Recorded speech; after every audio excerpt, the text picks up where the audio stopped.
छोटे से गांव में रहती थी नेहा। नेहा की उम्र 32 साल थी और वह इतनी खूबसूरत थी कि गांव के लोग उसे देखकर मन ही मन पागल हो जाते। उसकी बड़ी बड़ी काजल लगी आंखें, गुलाबी होंठ, गोरा चेहरा, पतली कमर और भरे हुए कूल्हे जो साड़ी में लहराते तो लगता जैसे कोई अप्सरा चल रही हो।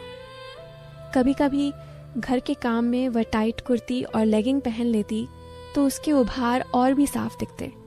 गांव के मर्द उसे देखकर सोचते, काश ऐसी बीवी या बहू मिले तो रात दिन स्वर्ग लगे। पर नेहा की शादी हो चुकी थी रोहन से। रोहन शहर में कपड़े की छोटी सी दुकान चलाता था और महीने में मुश्किल से 1-2 बार घर आ पाता। नेहा का ससुर जगदीश था, रोहन का सौतेला बाप।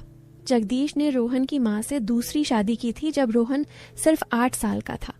अब जगदीश 55 पार कर चुका था, लेकिन खेतों की मेहनत से शरीर अभी भी पत्थर जैसा मजबूत था। चौड़ी छाती, मोटी मूछें और आंखों में एक अजीब सी चमक। वह नेहा से बहुत प्यार से बात करता, पर उसकी हर बात में कुछ ऐसा होता जो नेहा को बेचैन कर देता।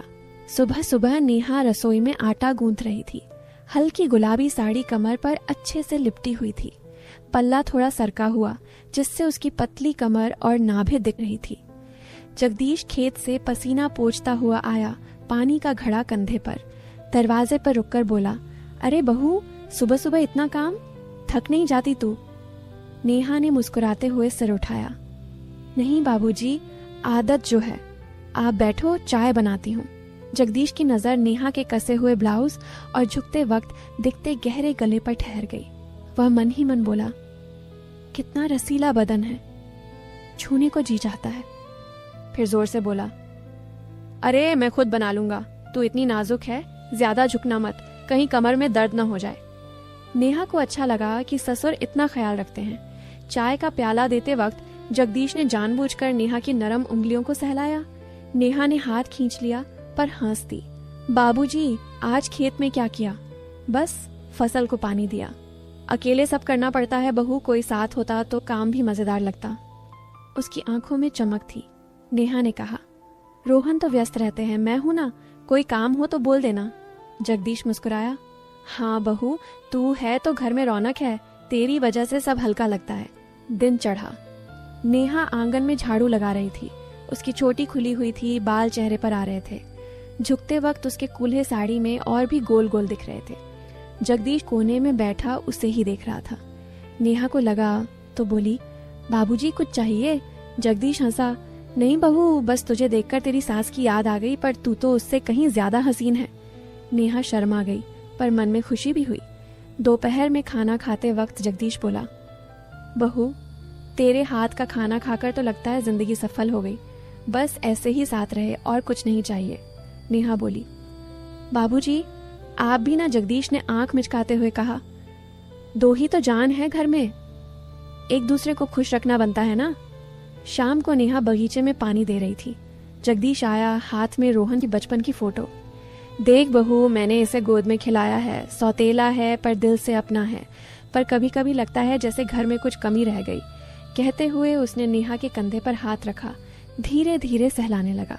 नेहा का बदन सिहर गया पर वह चुप रही। रात को नींद नहीं आ रही थी नेहा को। दरवाजे पर हल्की दस्तक हुई। जगदीश खड़ा था, हाथ में पुराना डिब्बा। बहू सो नहीं रही?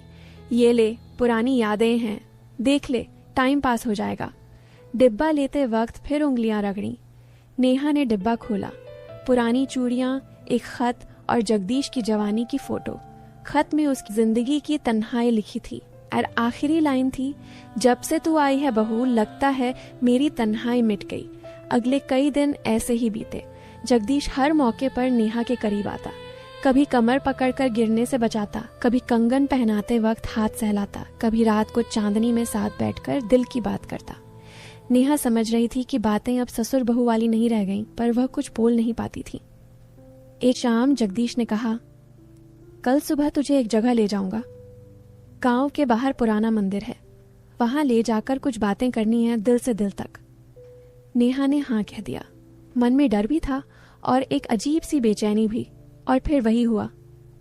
मंदिर से लौटते वक्त जगदीश ने नेहा का हाथ पकड़ा और धीरे से कहा, बहू अब बस बहुत हो गया तड़पना, आज रात तू मेरे कमरे में आना।